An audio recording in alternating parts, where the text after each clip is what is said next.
Madame, Monsieur, bonsoir. Bienvenue dans le Club de la Presse, votre rendez-vous hebdomadaire de débat, d'analyse de l'actualité nationale et internationale sur RTI1, la première chaîne de télévision de Côte d'Ivoire. Cette semaine encore, l'actualité est dense, sensible et porteuse d'enjeux majeurs, tant sur le plan politique que sécuritaire dans notre sous-région.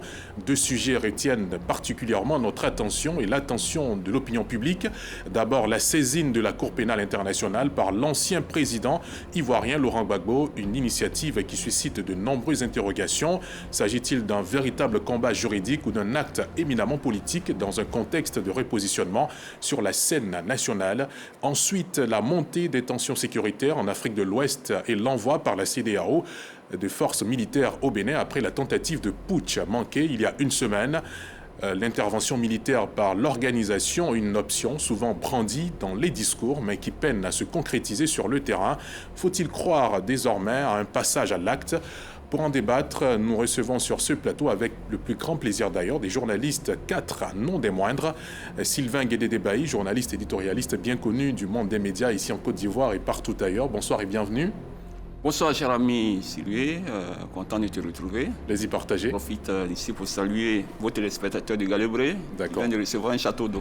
Ah, d'accord, on est très heureux pour eux. Jérôme Mondry, journaliste au quotidien Le Nouveau Réveil, bonsoir et bienvenue. Bonsoir Sylvain. Merci d'avoir répondu à notre invitation. Merci à vous. Sangari Yacouba, vous êtes journaliste et rédacteur en chef adjoint du quotidien Le Patriote. Bonsoir et bienvenue. Bonsoir Ahmed. Vous avez une très belle chemise. Merci beaucoup. Et enfin, Eric Bayala, journaliste, chroniqueur et analyste politique. Bonsoir et bienvenue. Bonsoir Ahmed, comment vas-tu? On est très heureux de vous recevoir. Je vais très bien. C'est moi qui vous remercie. Plaisir partagé. Alors, merci à vous d'avoir répondu à notre invitation, tous autant que vous êtes. Et sur le terrain pour recueillir les réactions et éclairages, notre reporter Davy Soyo. Mesdames et messieurs, le Club de la Presse, c'est maintenant.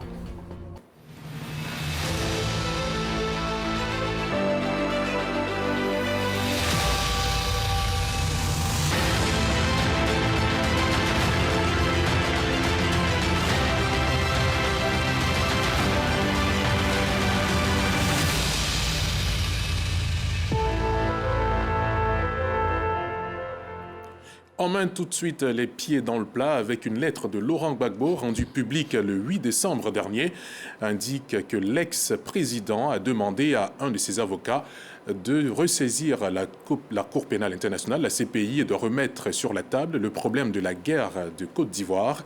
Dans un texte, l'ex-président y déroule sa vérité sur la crise qu'a traversé le pays entre les années 2000 et 2011. Le débat sur le sujet s'ouvre après ces précisions de Davy Soyo.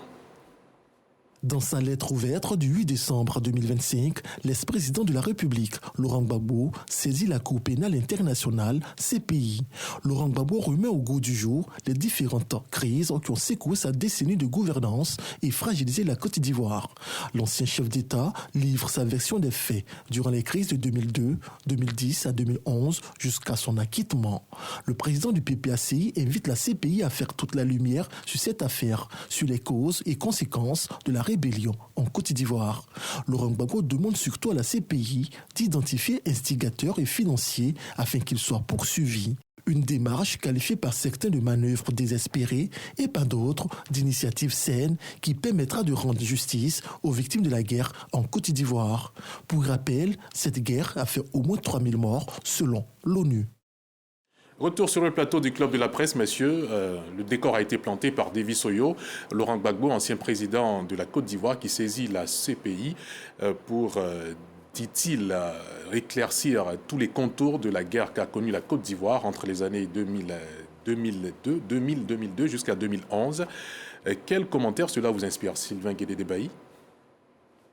Merci, cher Ahmed. Je pense que ce problème-là, il a préoccupé la Côte d'Ivoire. C'était un problème de la Côte d'Ivoire. Il y a eu une guerre à la fois fratricide, très meurtrière, à la suite d'une élection présidentielle. Et donc, remettre ces faits au goût du jour, je crois que c'est faire preuve de justice. Il y a une quête de justice, mais il y a qu'il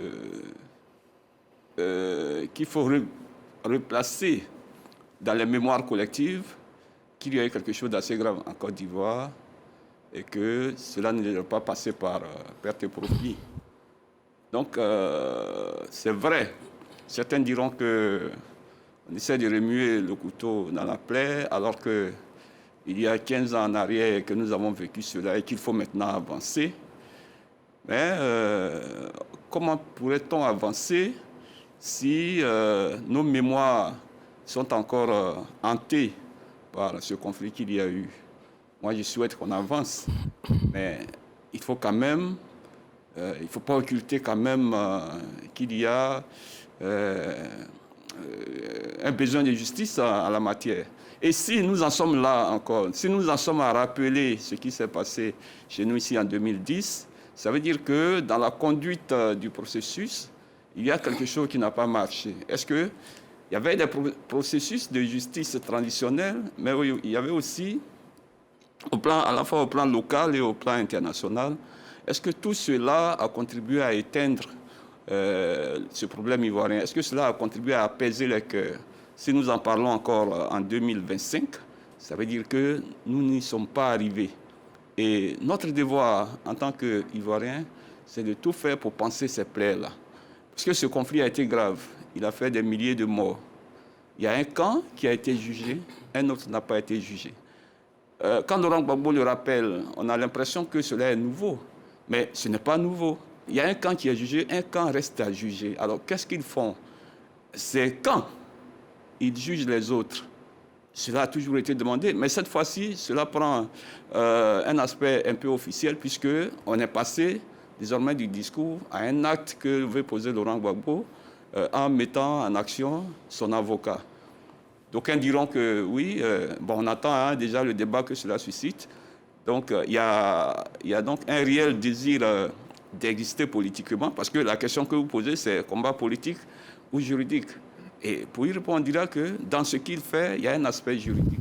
Aspect juridique parce qu'il faut rappeler à la CPI son devoir.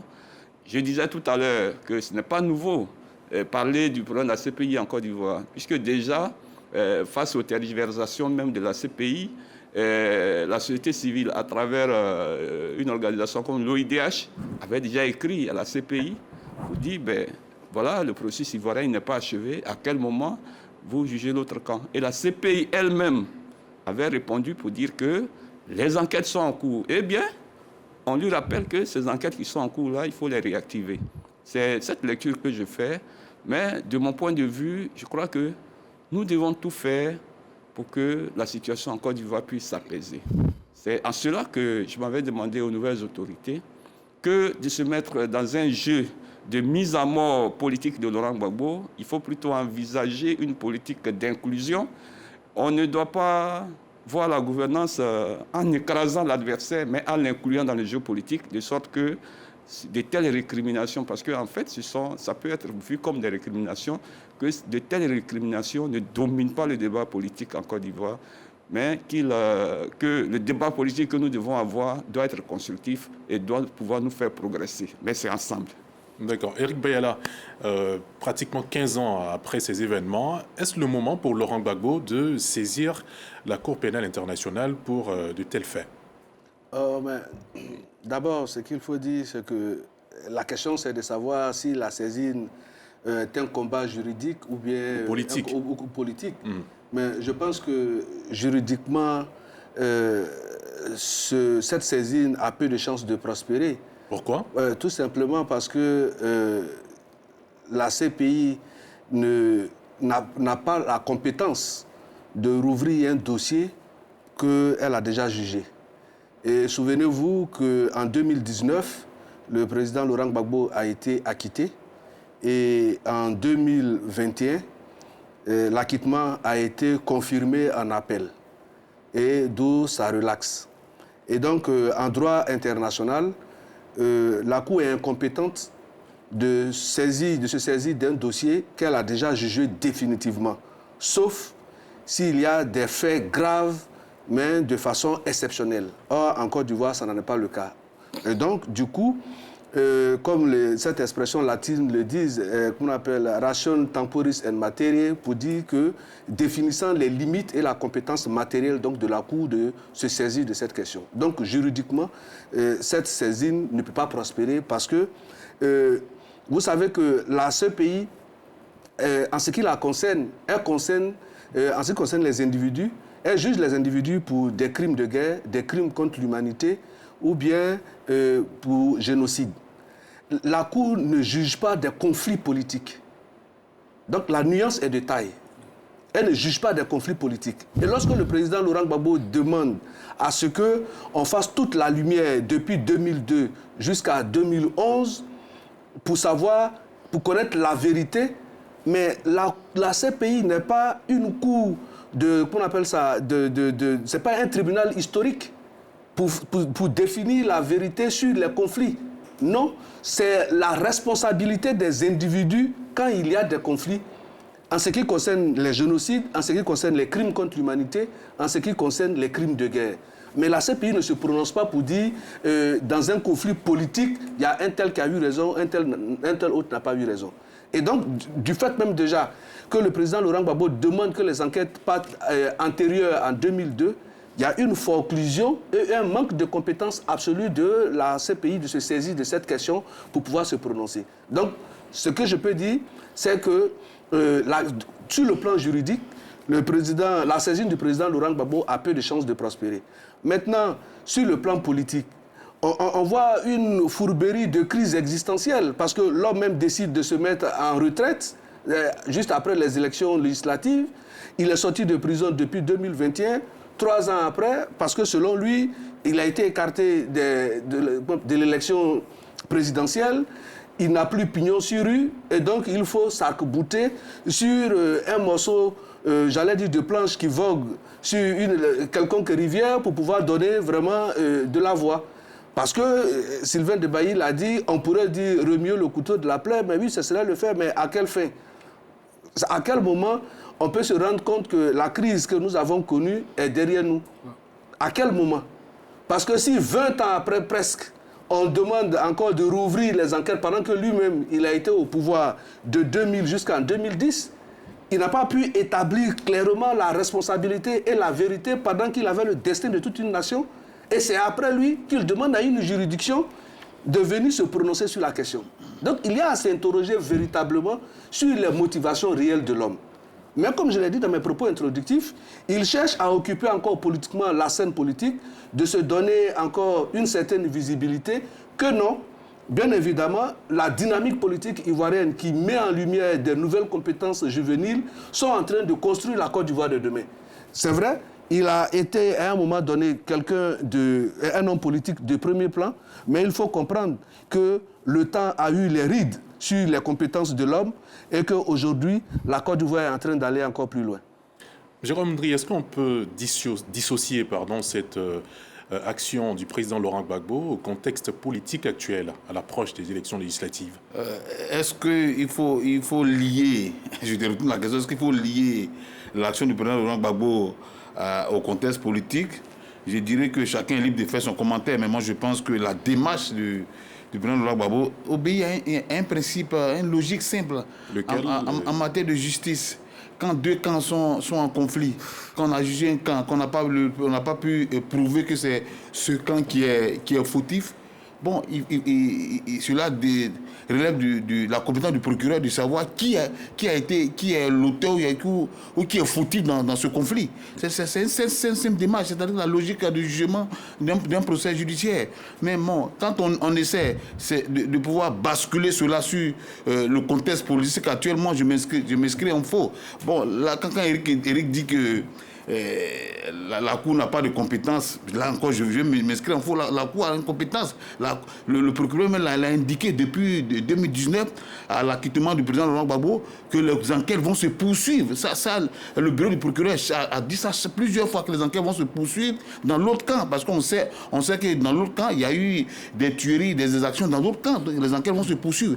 Ici, Laurent Gbagbo, en écrivant ou en saisissant la CPI, c'est juste réveiller un peu le dossier, puisque le dossier même en cours. Le bureau du procureur n'a pas encore bouclé ce dossier. Le dossier ivoirien n'est pas vidé, contrairement à ce qu'on croit.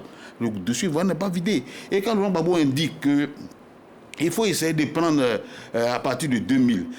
Rappelons-nous qu'en 2000, il y a eu ceux qui ont été les acteurs de la crise, il y a eu une amnistie en 2000. En 2010, il y a eu également une amnistie pour pouvoir balayer un peu les fautes. Mais cela, tant que ce dossier n'est pas encore vidé, je pense que la vérité ou la réconciliation prônée par tous les Ivoiriens ne pourra pas effectivement s'installer. Aujourd'hui, on parle de réconciliation de façon superficielle. On parle de réconciliation de façon superficielle. Les Ivoiriens ne sont pas réconciliés.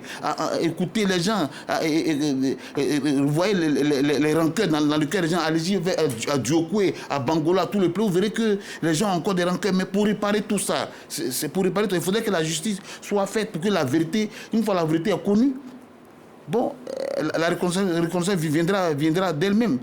D'autres pays en dehors de la Côte d'Ivoire ont connu le même processus. Quand on prend le Rwanda, ils ont connu le même processus. Tout à l'heure, le débat parlait de justice transactionnelle. Bon, ça n'a pas été fait en Côte d'Ivoire, ça avait été suggéré, ça n'a pas été fait. Mais nous disons, je reviens pour dire que il ne faudrait pas que forcément nous puissions lier ce dossier au contexte politique actuel. C'est vrai, peut-être le timing choisi par le président Laurent Gbagbo a coïncidé, ça c'est mon analyse personnelle, a coïncidé avec peut-être l'investiture du président, le dossier de politique ivoirien. Mais au-delà de cette coïncidence, il faudrait que nous, de façon très froide, nous puissions nous asseoir pour analyser la démarche du président Laurent Gbagbo. Est-ce que le dossier ivoirien à la CPI doit être passé à petit profit après l'acquittement du président Laurent Gbagbo? Je dis non. Il faudrait qu'on puisse poursuivre, puisque c'est deux camps qui étaient opposés dans ce conflit. On ne demande pas au procureur de venir juger un conflit, mais le procureur a ouvert un dossier où des acteurs devaient être jugés et le bureau du procureur a indiqué que des enquêtes vont se poursuivre dans l'autre camp. Nous demandons, le président Laurent Gbagbo demande simplement au bureau du procureur de poursuivre, d'aller en profondeur de ce dossier pour que la vérité soit connue. Une fois la vérité est connue, je pense que les Ivoiriens peuvent se surpasser pour que la réconciliation s'établisse véritablement en Côte d'Ivoire. Bien compris. Sangaré Yacouba, votre opinion sur cette sortie du président Laurent Gbagbo? Je pense que c'est un combat politique. Hein. Il n'est pas dans une volonté de rechercher la justice. Hein. Comme vous l'avez dit, c'est plutôt un combat politique pour essayer vraiment d'exister dans un environnement politique aujourd'hui où il est quasiment dépassé par les événements. D'abord, il faut préciser que ce n'est pas une saisine en tant que telle, parce qu'à la CPI, il y a 3 modes de saisie. C'est 3 manières de saisir la CPI. C'est d'abord un État partie qui a ratifié le statut de Rome. Ensuite, le Conseil de sécurité de l'ONU et puis le procureur qui peut estimer lui-même d'ouvrir une enquête par rapport à des faits qui sont commis.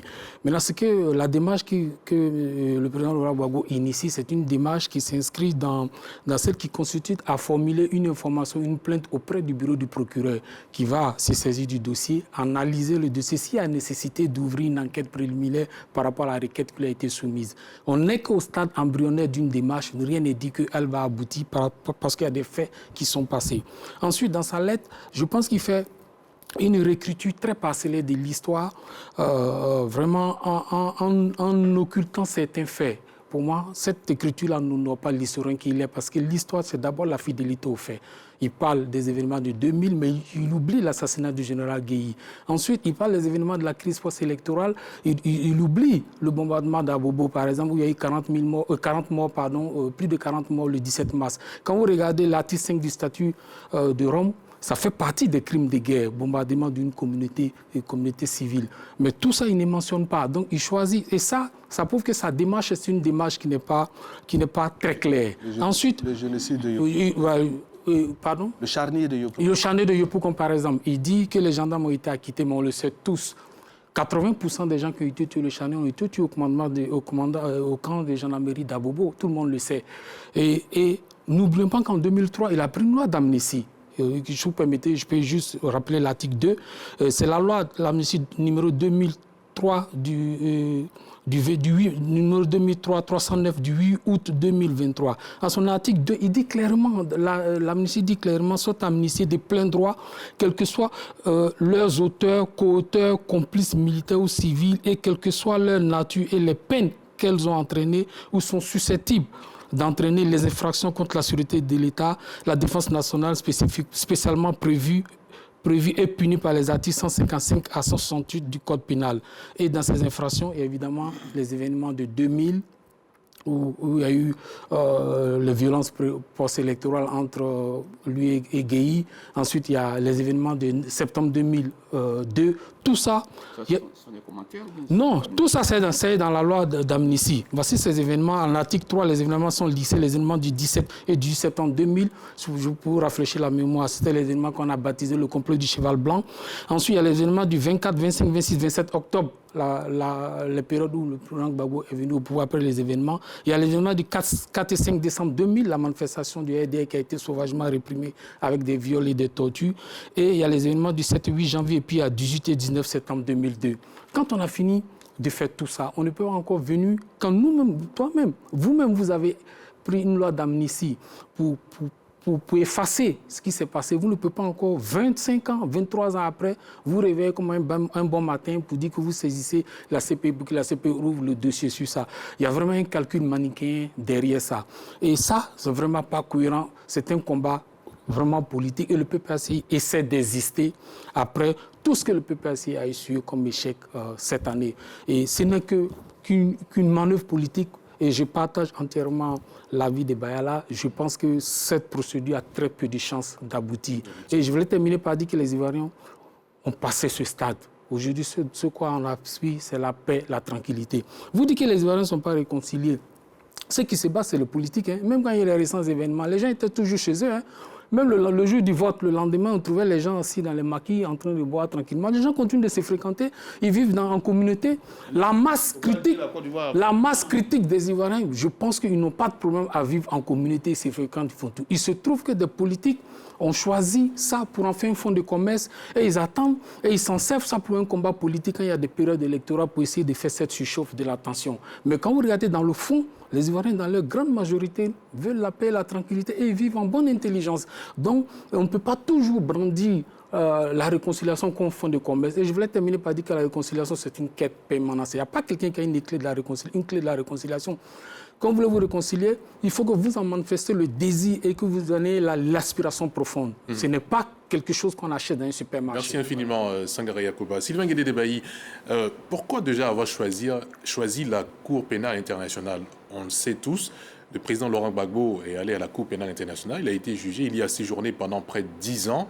Mais pourquoi choisir la Cour pénale internationale plutôt que de se référer à des actions entre Ivoiriens ou bien même en Côte d'Ivoire pour en arriver à éclaircir ces choses qu'il définit comme des guerres qu'ont vécues la Côte d'Ivoire? Oui, mais quand on ne se réfère pas aux Ivoiriens et qu'on se réfère à la Cour pénale internationale, ça voudrait dire qu'au plan local, il y a problème. Et quel problème, selon vous? Le problème du dialogue entre les acteurs. De tout temps, les acteurs politiques ont appelé au dialogue. Mais dès lors qu'on évoque un dialogue inter-ivoirien, il y a certains qui se braquent, qui n'ont peut-être pas intérêt à ce que ce dialogue ait lieu, ou alors qui disent carrément que bon, on a déjà dialogué, il n'y a plus de dialogue encore. Quand on est dans cette logique-là, bon, ça ne peut que produire ce genre de sortie. Et sur cet aspect-là, je voudrais rappeler à mon ami Sangaré que ces événements qu'il vient de lister, quand le président Laurent Gbagbo fait une amnistie, prend une amnistie en dépit de la gravité de tous ces événements, c'était pour une quête de paix, pour une quête de réconciliation entre Ivoiriens. Mais cela n'a pas suffi, puisque dans le déroulement des choses, il y a une crise encore plus grave, celle de 2010 et 2011. Mais ce n'est pas Laurent Gbagbo qui a saisi la CPI. C'est bien les autorités qui sont arrivées au pouvoir après ces événements-là qui ont introduit la CPI dans le jeu. Donc, pour la première fois. Donc, ce n'est pas Laurent Gbagbo qui a introduit la CPI. Alors, on fait comme si c'était une affaire nouvelle. On fait comme si c'était une nouvelle saisine. Non, il ne s'agit pas d'une nouvelle saisine. C'est la même saisine de l'État de Côte d'Ivoire. Non, c'est pas vrai. Non, c'est pas vrai. Écoutez, ce n'est pas vrai. Vous ne voulez pas qu'on... Ce n'est même pas une saisine, c'est une requête. C'est l'affaire. C'est le même dossier. C'est le même dossier. C'est l'État de Côte d'Ivoire qui a introduit la CPI dans l'affaire ivoirienne. Qu'est-ce qui s'est passé? quand en 2011, Laurent Gbagbo est transféré à la CPI, on a bien entendu le procureur à l'époque, je crois au Campo, qui a dit qu'il y avait 3 personnes dans chaque camp. Au niveau du camp Gbagbo, bon, il y avait le président Gbagbo lui-même. On soupçonnait il y avait Simone, puisque son dossier était déjà acté. C'est le président Alassane Ouattara qui n'a pas voulu. Et puis il y avait Charles Blé Goudé. Ils sont clairement connus. Et un jugement a eu lieu. Et la même CPI avait dit que dans le camp Ouattara également, il y avait au moins 3 personnalités. Voilà, donc, on ne peut pas me dire sur ce plateau que l'affaire a été jugée définitivement. Je m'inscris en faux. L'affaire n'a jamais été close. L'affaire est toujours ouverte, puisque c'est la CPI même qui le dit. Je rappelle tout à l'heure que quand Éric Semia de l'OIDH a écrit à la CPI a répondu pour dire que le dossier est toujours en cours. Donc, ce n'est pas une nouvelle affaire. Ce n'est pas une nouvelle affaire. Ce n'est qu'une réactivation. Ce n'est qu'une réactivation. Mais bon, il appartiendra à la CPI de donner sa réponse. Je pense que si on est vraiment sérieux, si on est pris de justice, nos amis devraient se réjouir d'une telle chose parce que, en fin de compte, il va falloir faire des réparations. Et sans jugement définitif, il ne saurait y avoir de réparations. Moi, je souhaite que, parce qu'ils ont l'habitude d'évoquer ces éléments d'Abobo, ces femmes qui ont été tuées, paix à leur âme, mais il faudrait qu'un jour, pour les vivants, que leurs familles soient indemnisées. Donc, quand on parle d'une affaire de la CPI, ben moi, je pense qu'ils devraient se réjouir que le dossier aille jusqu'à sa fin, jusqu'à son terme, pour constituer des responsabilités, pour que des coupables soient connus et que des indemnisations ou des réparations soient faites. Bon, voilà ma position sur cette affaire. Et puis, bon, franchement, je n'aime plus revenir sur ce passé douloureux-là, parce que quand on le fait, c'est comme si on n'avait pas envie d'avancer. Mais, je le répète, ceux qui ne veulent pas qu'on avance, c'est ceux qui ne veulent pas qu'il y ait de dialogue, c'est ceux qui ne veulent pas que des Ivoiriens, comme nous sommes assis ici, s'asseyent pour parler des problèmes de la Côte d'Ivoire et que, bon, celui qui est en face, on va l'écraser, bon, il est politiquement mort, nous on avance et puis, bon, on peut faire sans eux. Ben, moi, je pense qu'on ne peut pas faire sans les autres. Donc, il faut à un moment donné mettre bas la terre. Il ne s'agit pas ici d'ouvrir un dossier déjà jugé. Non, le dossier n'est pas jugé. On ne demande pas à la CPI d'être un tribunal historique. Non, la CPI ne sera jamais un tribunal historique. La CPI, ici, dans ce dossier-ci, doit prouver qu'elle ne se range pas du côté de ce qu'on pourrait appeler la justice de vainqueur. S'il y a eu un camp qui a été jugé et que 2 camps étaient au conflit, il est bien normal qu'elle remette le dossier au goût du jour pour que l'autre camp aussi soit jugé afin qu'il y ait cet équilibre et que de cet équilibre-là naisse un nouvel horizon et puis bon, une nouvelle réconciliation ivoirienne. Sinon, ce qu'on évoque ici habituellement, moi je pourrais appeler ça de la fantasmagorie de la réconciliation, qui consiste à évoquer, bon, oui, les Ivoiriens sont réconciliés, et puis après, quand il y a les conflits électoraux, on a le cas de Nayo. C'est un cas typique. Alors que les Ivoiriens sont totalement réconciliés, parce que des gens qui vivent ensemble depuis des lustres arrivent facilement à s'entretuer. C'est bien compris. Je crois qu'il faut arrêter ce narratif. C'est bien compris, Sylvain Guédé-Bailly. Éric Bayala, la Cour pénale internationale est-elle encore perçue comme une juridiction impartiale en Afrique quand on sait les critiques dont elle fait l'objet? Ou bien, je pense que il y a très longtemps que on attend ça et là des critiques à tort ou à raison sur les questions de réconciliation, sur comme la position ou la neutralité de la CPI, tout et tout. Mais ce qu'il faut comprendre, l'opposition ivoirienne pense que c'est lorsqu'elle va venir au pouvoir que les Ivoiriens vont se réconcilier. Non, c'est parce que c'est devenu un véritable fonds de commerce. Ouais. C'est devenu un véritable fonds de commerce. Parce que quand on dit, regardez les derniers événements de la présidentielle, Jérôme parlait de Diokoué de l'Ouest, mais ce sont des zones qui ont été très pacifistes par rapport aux élections qui sont passées. Il y a eu moins d'incidents dans ces régions de l'Ouest. Ça ne veut pas dire qu'ils sont réconciliés. Est-ce pour autant que... écoutez... Monsieur, laissez-le... On peut rester Il y a des meurtrissures en dedans. On peut rester discipliné. Il y a des meurtrissures en dedans. Donc, il ne faut pas croire que... Non, ce n'est même pas un cas. Éric Bayala, ce n'est pas des exemples... Merci de le laisser aller au bout de son argumentation. En fait, ce que je veux dire, quand vous avez votre prise de parole, c'est que vous dites là ça parce qu'on n'a pas beaucoup de choses à dire là-dessus. Non, mais jusque-là, j'ai la respecté vos discipline du principes. plateau obéit que... Non, jusque-là, j'ai respecté vos principes. Voilà, donc laissez-nous s'il y a finir des- ce qu'on a à dire, Sylvain, il y a des débats. voilà, pour qu'on puisse développer. Donc j'étais en train de dire qu'en ce qui concerne cette procédure, Sylvain disait tout à l'heure que la procédure continue, mais en matière de droit, qu'il me permette de lui faire la catéchèse. Quand est-ce qu'une procédure commence et quand est-ce qu'elle finit? Elle commence à partir du moment où la plainte est posée et elle finit lorsqu'il y a eu jugement. Ouais. Et quand vous êtes jugé en premier ressort, vous avez la possibilité de faire l'appel et vous êtes jugé en premier et dernier ressort. Mais sur le dossier de la CPI concernant le président Laurent Gbagbo, mais il a été jugé, il a été acquitté en 2019. Et le bureau du procureur a fait appel de la décision. Et en 2021, il a été acquitté définitivement, mettant fin donc à la procédure qu'il a envoyée à la CPI. Donc il n'y a pas de continuité. Il faut que ça soit clair, ça soit sûr. Et dans le droit international, la Cour n'est plus habilitée à se saisir d'un dossier qu'elle a déjà jugé définitivement. Éric, c'est toi qui le dis ou bien c'est... Non, mais écoutez, mais renseignez-vous, cher ami. Nous C'est toi qui le dis ou bien c'est... Renseignez-vous. C'est ton analyse. Non, j'ai dit que je suis en train de faire de la catéchèse pour vous, mieux de la pédagogie juridique. Renseignez-vous. Allez à l'information, formez-vous avant de venir. Parce que ne partez pas de contradiction pendant que vous-même n'avez pas les éléments pour pouvoir vous défendre. Mais ce que tu dis, Donc, j'étais en train de vous dire qu'une fois qu'un dossier est définitivement jugé en droit international, la Cour n'a plus compétence de s'en saisir, de rouvrir ce dossier, si et seulement si il y a des faits graves, exceptionnels concernant ce dossier. Or, en ce qui concerne le dossier de la Côte d'Ivoire, il n'y a pas encore eu de faits nouveaux, graves et exceptionnels qui vont contraindre donc la Cour à rouvrir le dossier. Donc, la Cour n'a pas compétence. C'est ce que je disais tantôt. Maintenant, le président Laurent Gbagbo lui-même, il a séjourné à la CPI pendant plus de 10 ans. Mais j'aurais pu comprendre qu'il a été à cette prison, mais il a tout fait, sauf savoir comment est-ce que la Cour elle-même fonctionne. Parce que ça aurait été à son avantage. Non. Parce que ce qu'il pose... C'est grave ce que tu dis. Oui, parce que l'acte qu'il pose ne peut pas prospérer. Parce que comme on vous a dit, il y a 3 façons de saisir la CPI. 3 façons. Et dans les 3 façons, la posture que le président Laurent Gbagbo a ne figure pas dans la manière dont on saisit la CPI.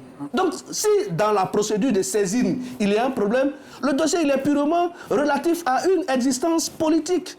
Il veut exister politiquement. Parce que lui-même, quand vous êtes mis de par votre posture, de par votre manière d'apprécier l'évolution de la politique en Côte d'Ivoire, vous êtes mis en congé du processus électoral. Vous n'êtes pas éligible. Ensuite, vous mettez votre parti politique hors des élections législatives. Donc, vous comprenez clairement que politiquement, il s'est rendu compte qu'il s'est trop vite prononcé.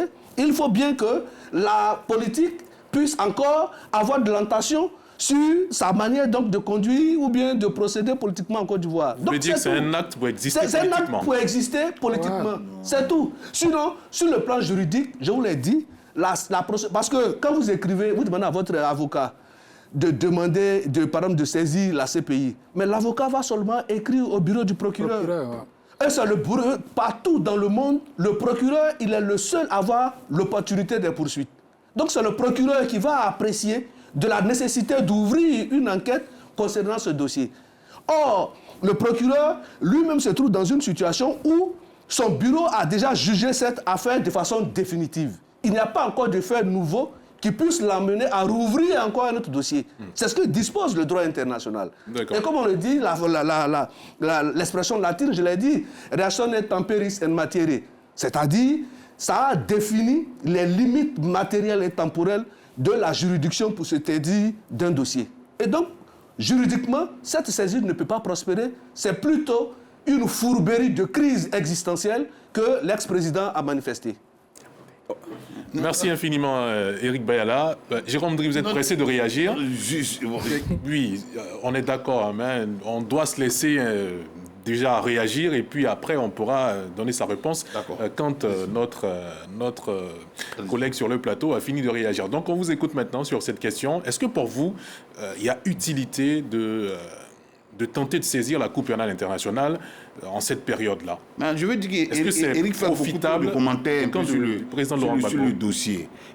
Débat, il a rappelé tout à l'heure, c'est le procureur lui-même qui a dit qu'il y avait des dossiers, il y a 3 dossiers de Staten qui étaient sur son bureau. C'est pas Laurent Gbagbo qui l'a dit, c'est le procureur qui l'a dit. Mais c'est le président Laurent Gbagbo qui entame une procédure. Le président entame une procédure. Rien à voir avec non. Je rappelle que le bureau de la CPI a Eric, je suis désolé. Eric Bayala, le dossier a quelque chose à voir avec ce que la saisine de Gbagbo a quelque chose à voir avec le bureau du procureur. Parce que le procureur a dit qu'il avait des dossiers de l'autre camp Ouattara qui étaient sur son bureau. Où est passé ce dossier? Laurent Gbagbo fait simplement une démarche pour pouvoir rappeler, rappeler au procureur ce que lui-même il a dit. Aucun pouvoir dit qu'il dans chaque camp, il avait 3 personnes. Donc Laurent Gbagbo rappelle. Et le dossier n'est pas vidé, contrairement à ce que Eric dit. Quel fait nouveau on voudrait qu'on suscite encore dans ce dossier? Le dossier est en cours. C'est pas moi qui le dis, c'est la loi. Ne faisons pas de commentaires sur ce dossier. On pourrait dire, je pourrais même prendre Eric au moins en faisant une digression. Laurent Gbagbo a été jugé pour des faits de crimes à ces pays. Mais la justice ivoirienne a encore venu rejuger encore Gbagbo, ce qui n'était pas possible. Ce qui n'était pas possible, puisqu'il a été jugé par les mêmes cas. On pouvait même faire ces gens de commentaires, mais heureusement que tu dis que c'est une digression. Là, ça, je te le conseille. Il ne faudrait pas faire des commentaires inutiles sur parce que Eric n'est pas du bureau du procureur. Donc, il ne peut pas venir nous faire la catéchèse d'après lui-même d'un processus à la CPI. Ça, je suis désolé. Mais je dis qu'il y avait nécessité pour Laurent Gbagbo de pouvoir ressaisir encore la CPI. Parce que pour lui, il y a 2 camps qui étaient en conflit. Ces 2 camps, un camp a été jugé. Le procureur n'a pas été capable d'envoyer des preuves pour prouver que ce camp était fautif. Et le procureur lui-même avait dit que l'autre camp, il avait des dossiers encore pour l'autre camp. Laurent Gbagbo, dans sa démarche, demande au procureur de réveiller ces dossiers qu'il avait annoncés. Et de réveiller simplement ces dossiers pour que la vérité soit connue. Et c'est cette vérité-là qui va permettre aux Ivoiriens d'être réconciliés. Où est-ce qu'il a dit? Mais quand il y a une narrative nos amis d'en face utilisent très souvent, les Ivoiriens sont réconciliés. Non, la Côte d'Ivoire ne s'arrête pas à Yopougon, ou bien à Cocody, encore moins à Koumassi. Dieu merci qu'au moins cela à la réconciliation. La Côte d'Ivoire ne s'arrête pas là. Allez-y à Diokoué pour voir comment des gens ont encore des ressentiments. Pour vous, ce dossier pourrait permettre à ce que les Ivoiriens soient totalement et définitivement réconciliés. Une fois la vérité éclatée. Ça ne pourrait pas ouvrir d'autres brèches à d'autres conflits? Pour une réconciliation, même en famille, pour une réconciliation, c'est quand la vérité éclate, que chacun, les positions sont définies, chacun sait ce qu'il a fait, on peut se pardonner mutuellement et que la réconciliation peut, même de façon superficielle, ne venons pas sur d'un plateau de télévision pour dire les Ivoiriens sont réconciliés, c'est pas vrai. D'accord.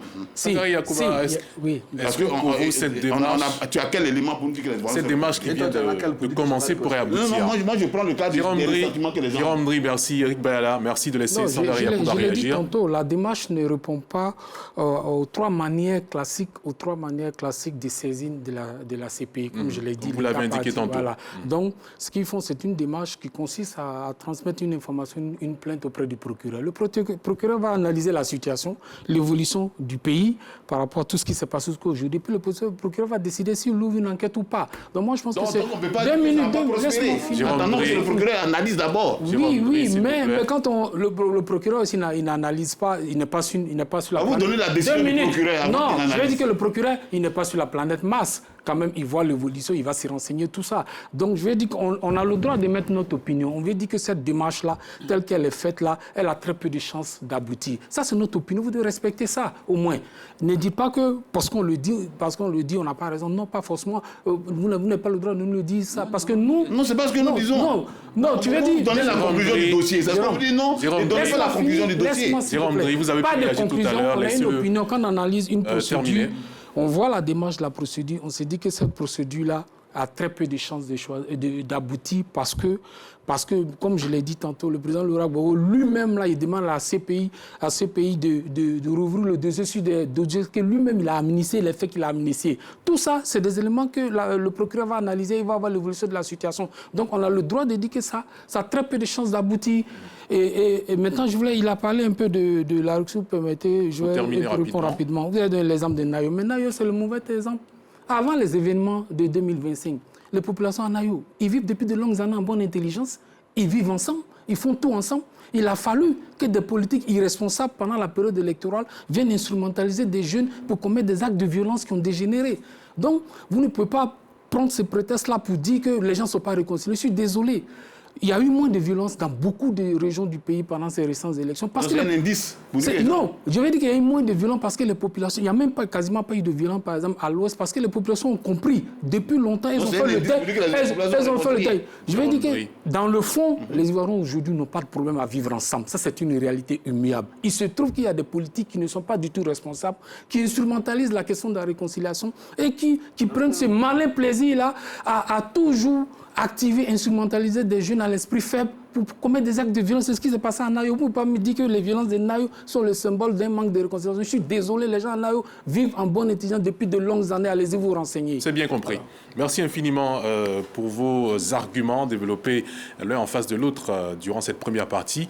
Nous allons tout de suite partir pour la scène politique ivoirienne. Nous allons partir de la scène politique ivoirienne pour nous tourner vers un enjeu sécuritaire régional.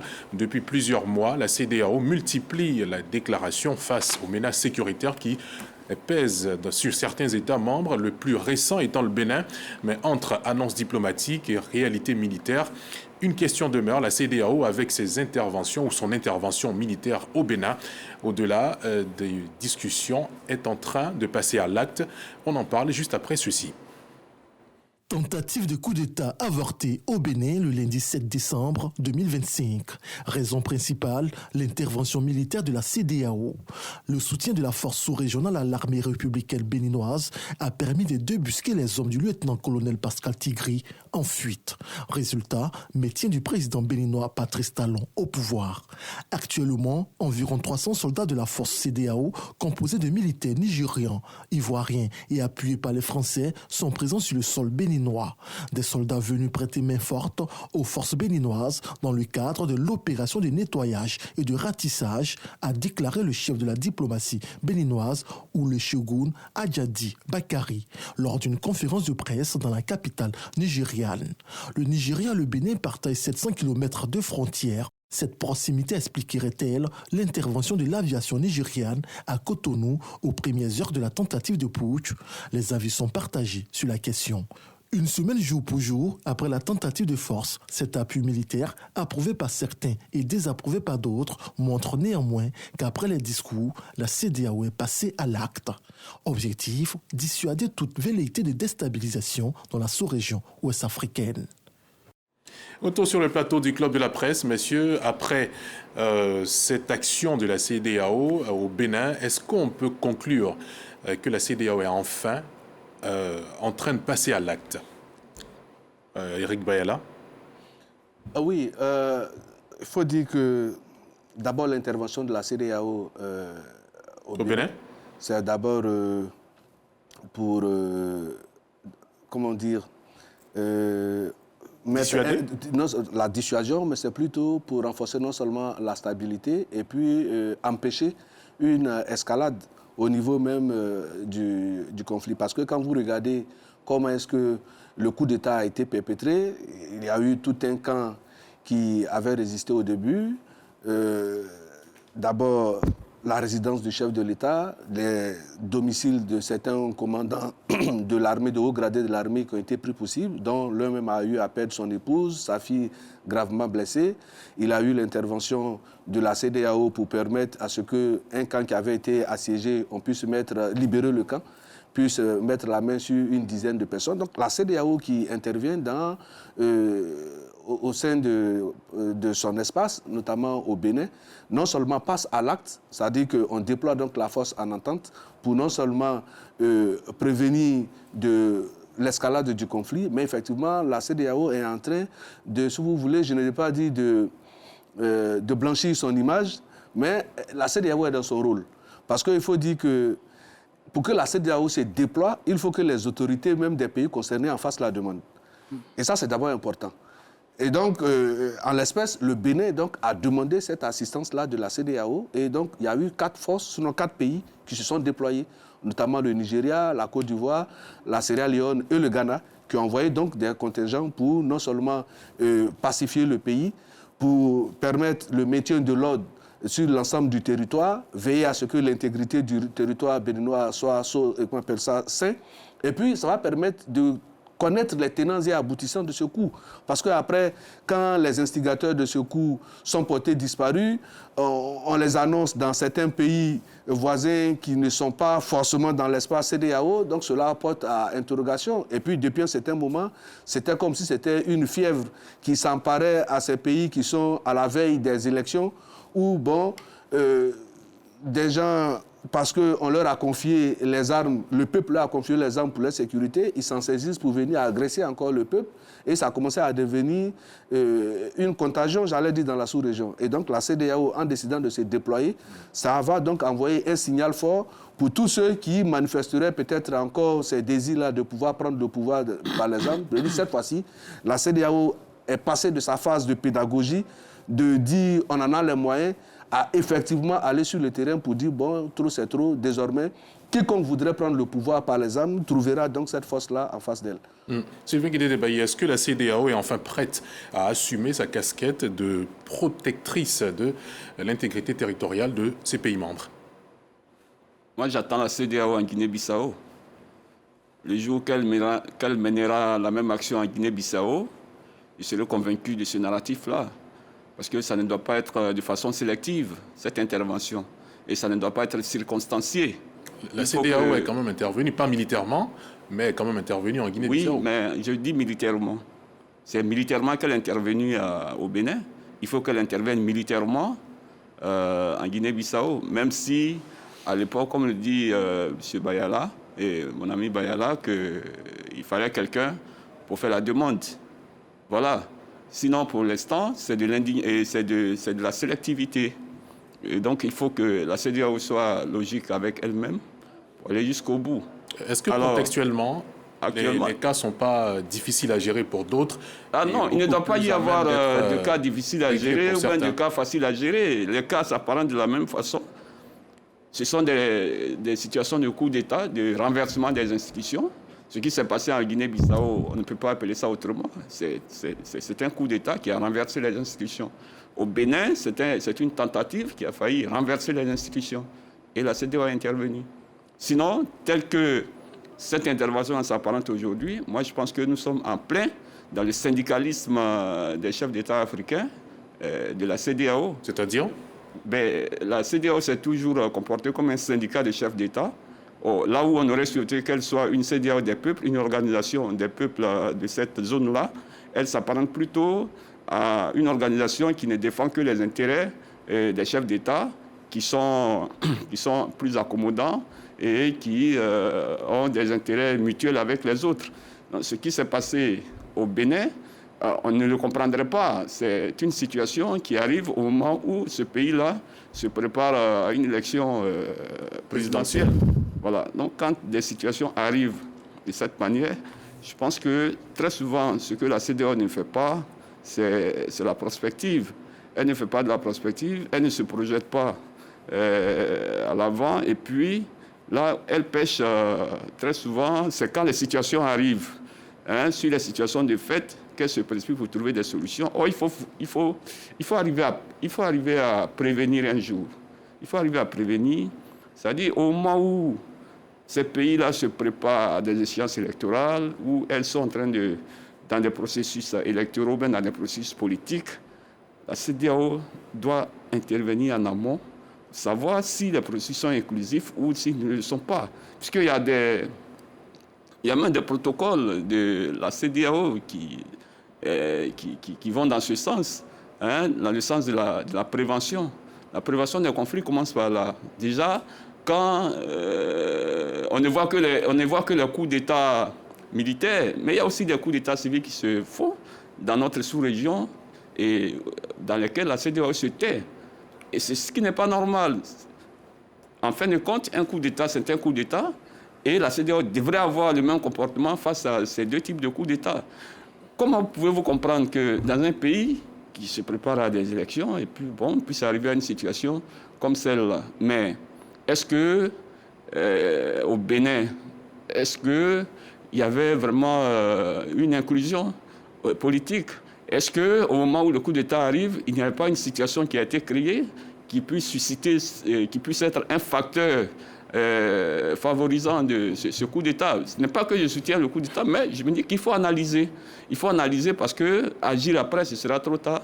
C'est prévenir qui serait mieux. Voilà. D'accord. Ça marche. Analyser ce problème. Sangaré Yacouba. Moi, je pense que quand tu as une saignée, la première des choses à faire, c'est de poser un garrot. Vous savez, depuis 2020, on assiste quand même à une épidémie de coups d'État dans la sous-région. Le Mali en a fait 2, le Burkina en a fait 2 en interne, la Guinée-Bissau, et puis le Bénin veut s'ajouter. Le Niger. Bon, à cette allure, vraiment, c'est la déstabilisation totale de la sous-région. Il y a aussi le Gabon. Et le Gabon aussi. Bon, le Gabon, ce n'est pas l'Afrique de l'Ouest. Je parlais plutôt de l'Afrique de l'Ouest.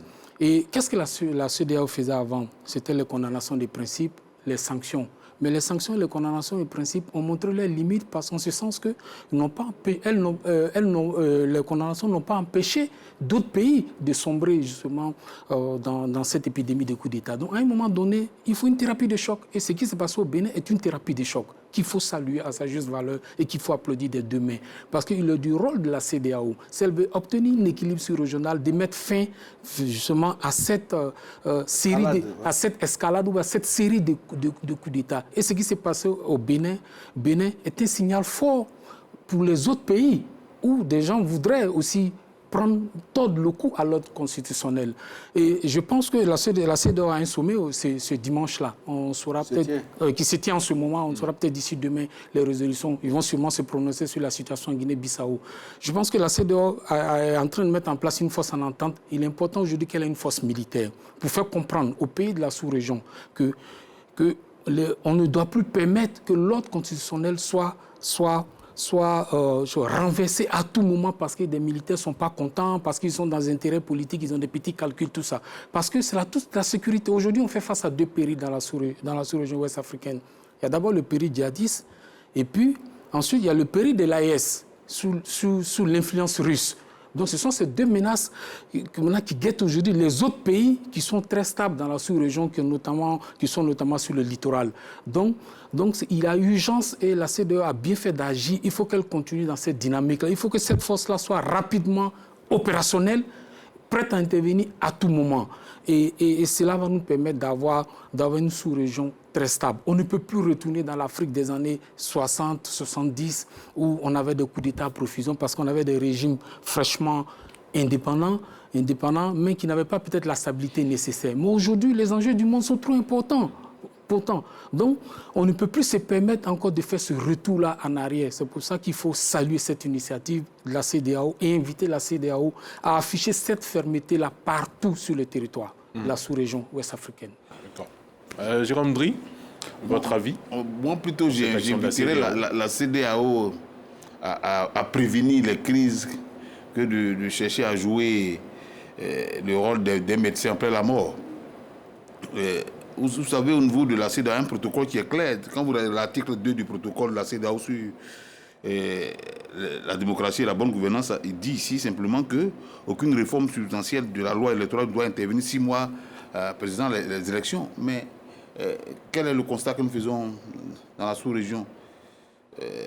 Les membres, pour prendre le thème de Sylvain Debailly, les membres de ce syndicat de chefs d'État, parce que c'est l'image que la CEDEAO nous envoie, chacun dans son pays peut modifier la constitution à sa guise et faire ce qu'il veut sans que la CEDEAO n'intervienne. La CEDEAO attend ce qu'il est peut-être une crise, qu'elle vienne maintenant en pompier pour chercher à régler. Je pense que nous ne sommes pas en 1960, mais nous sommes en 2025 où il y a des mécanismes qui sont mis sur pied pour pouvoir prévenir des crises. Je pense que la CEDEAO doit jouer ce rôle-là et doit être ferme dans ce rôle-là. Quand un membre de la CEDEAO ou bien un pays de la CEDEAO est guetté par une crise préélectorale ou post-électorale, il a du devoir de la CEDEAO de pouvoir intervenir pour éviter cette crise et ne pas attendre qu'il y ait peut-être une tentative de coup d'État, ce qui n'est pas à encourager, pour activer la force. Parce que cette force qui est activée, on le fait à géométrie variable. On se rappelle bien, il y a 1 ou 2 ans, au Niger, cette force avait été activée pour rétablir l'ordre constitutionnel au Niger avec le président Bazoum. Il y a eu plein de publicités autour de cette force en attente. Ça n'a pas été fait. Jusqu'à aujourd'hui, le président Bazoum est resté au Niger. La force de la CEDEAO n'a pas agi. Mais pour pour que cette force-là soit même efficace, il gagnerait, la CEDEAO gagnerait à pouvoir prévenir, à pouvoir aider les différents pays au respect strict de la Constitution. Parce qu'il y a le coup d'État militaire, il y a aussi les coups d'État civils. Souvent, ces militaires qui font ces coups d'État, ils se basent sur quoi? Ils se basent sur le fait qu'il y a un coup d'État constitutionnel ou bien un coup d'État civil qui est en train d'être opéré. Donc il faut rétablir les choses pour que... Mais on peut éviter toutes ces choses-là. Et pour éviter cela, la CEDEAO doit être ferme en interne pour essayer de réguler ou prévenir certaines crises. Et je pense que nous ne pourrons pas arriver à ce genre de situation. Très bien, merci infiniment, monsieur. On arrive au terme de cette émission. Merci à nos invités pour la qualité de leurs analyses. Ce débat nous aura permis de faire quelque peu la lumière sur les deux sujets abordés durant cette émission. Merci également à notre reporter Davy Soyo pour son travail sur le terrain. Merci à vous, téléspectateurs, pour votre fidélité. Le Club de la Presse s'achève ici. Rendez-vous la semaine prochaine pour un nouveau numéro, toujours au cœur de l'actualité. Excellente soirée sur RTI 1, la chaîne qui rassemble. Merci.